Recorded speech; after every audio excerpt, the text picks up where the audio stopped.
always on the move, you know. It's funny, any given point in time, you know, anyone with a camera can just capture them, you know, at any kind of location in the city, you know. Just as if you were sitting watching this documentary, sitting listening to me talk right now and seeing random film clips of them walking around the city. Oh, that's it. Just fucking, just spoil the whole thing. Well, I'd like to know why he keeps going down to South America.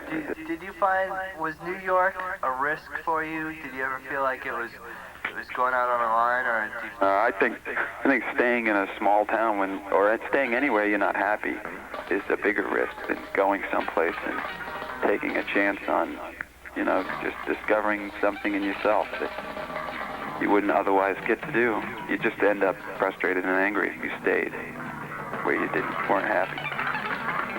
Even though New York can get on the track.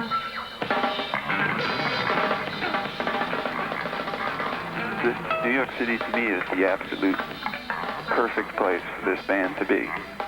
I wouldn't want to have this band anywhere else starting off. It seems like just everything feels correct right now. Everything feels like the right band members with the right attitude, with the right talent, in the right place at the right time.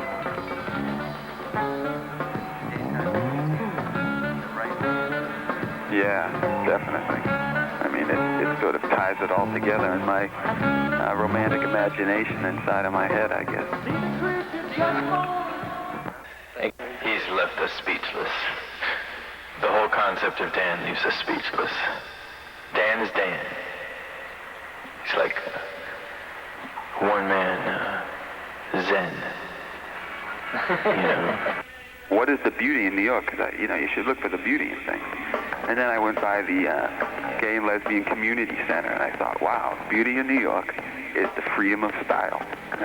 So I think living in New York, enjoy the freedom of style. I think Josh has like. Of course, I don't know. Let me think about it. I'm sorry. He's like. Right.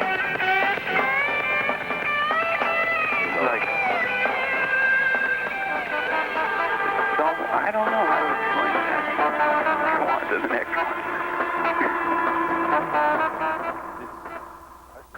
Well, you know, some songs just gotta stretch out, but it's a constant battle as an artist to think about doing what you want to do and doing what you think people want to hear, and you have to learn how to balance that. I mean, if you want to be original, then you don't want to be swallowed. Yeah, wait, Now, you've been eating how many days now without shitting, son?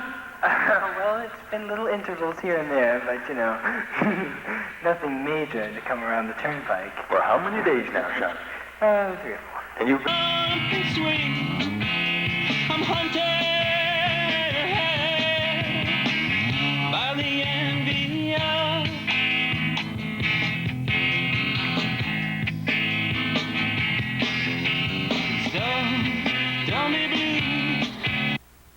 it as a risk at all.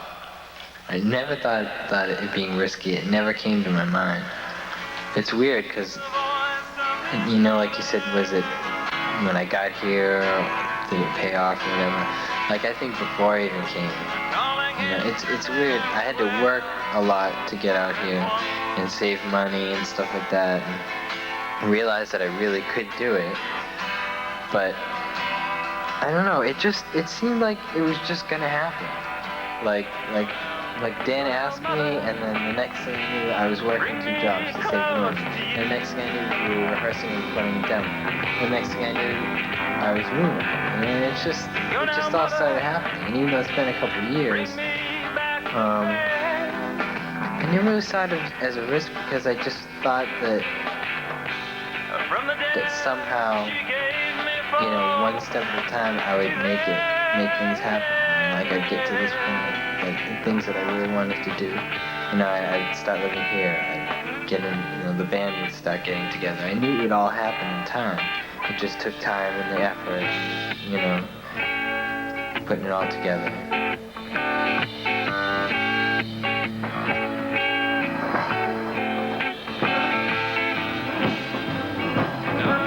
really sink your ears into.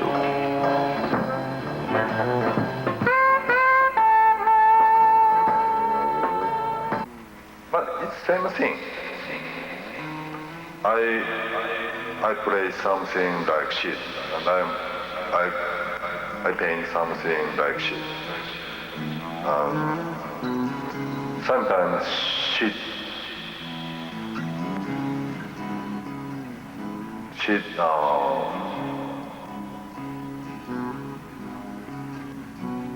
makes me feel strong realities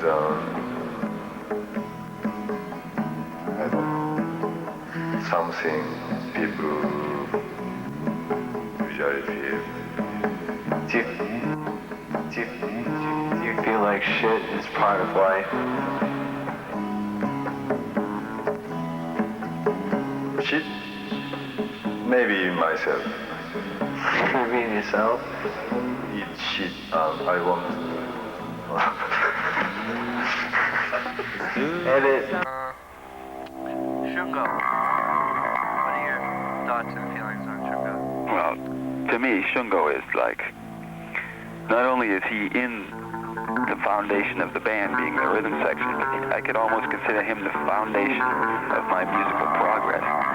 Because before I met Shungo, I was just playing power chords and I didn't even know scales yet. And Shungo came along, luckily, and I gave him a tape of music which I think was attempting, but not realizing what my potential was. But he was kind enough, I guess, and to give it a listen and to pay attention, and he heard that I guess I had potential. So when he chose to play with me, I was like Don also, completely over my head, because his talent was just unbelievable. Oh no, I don't think about it anymore. Because if you think about it, you get all upset and stressed. But if you don't think about it, you're like, oh, this is cool. It's just like being you. You know. And I'm totally addicted to New York. Every time I leave, I have to get back. It's like, man, I have to go through like withdrawals if I ever honest. I just don't even, no, see, I don't even think about it because you could spend spend all day finding pros and cons because there's like a million of them here. You've got, it's 50-50. You love it, you hate it. You'll know when your time is right for leave. Like I totally know that somewhere along the line I'll wake up one morning and say, oh, it's time to go. And then I'll just, I think you reach your tolerance point where it's time to like grow somewhere else or something. So I have no idea when that'll be, but hey, cool for me.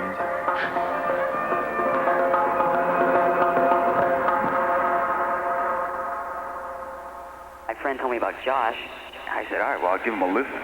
And he came in, and I felt like when I heard it, it was like he was the missing ingredient that made the cake rise. And that's my feelings on Josh. It's beautiful. No. No, we did. So then we had the, oh my God, we had the food. And we had to come up with a new band name. But Dan, yeah, you really know this, we're already floating in the subconscious.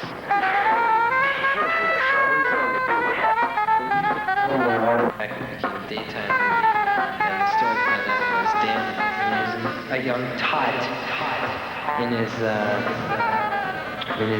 commute to school via the big yellow school bus. Anyways, he sometimes looked out the school bus window and, in the morning it was still young, and he'd wonder, and he said he could imagine in his tot mind that wow, right now, in the nighttime in Japan, they don't have a moon in the sky. Because Japan, the Earth, the Earth. So, Well, it was always there. Troy mentioned we might want to something, because daytime was kind of sissy, so no, but anyways, but I just kind of thought, well, it comes to a point where you have to really go with what you feel. Because you have to consider a lot of things, like in music, like the dynamics, and consider how people would feel listening to it and seeing it. You know, we talked about that. Get too boring and stuff like that, you know. So, but I think you have to, it comes to a point where, you know, you can't change it so much to everyone else, you know. You have to kind of You change it just